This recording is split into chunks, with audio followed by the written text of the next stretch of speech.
My story really begins in 1990, September. I was in the United States Army and I deployed to Saudi Arabia, Operation Desert Shield. I was 21 and I ended up in Kuwait.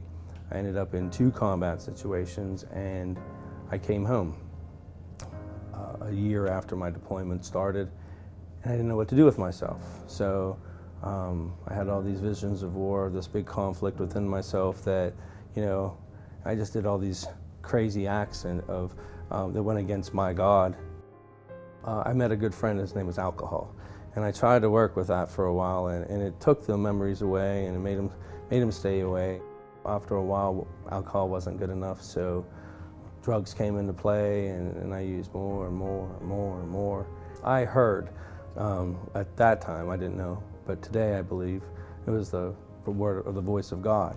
And what I heard was, there has to be more to life than this, and it boomed in my head. And I had this moment within myself where I knew what I was supposed to do. I stood up and I walked out of the building, I walked down to the sidewalk, and I looked to my right, literal crossroads. To my right were the gangs and the drugs and that life, and I knew I would die. And to my left was the state police barracks, and those are the people that I ran from for so long. And I went to the barracks and I pleaded for my life. So I told him that if he let me go, I knew that I would die. I knew that I wasn't going to last much longer.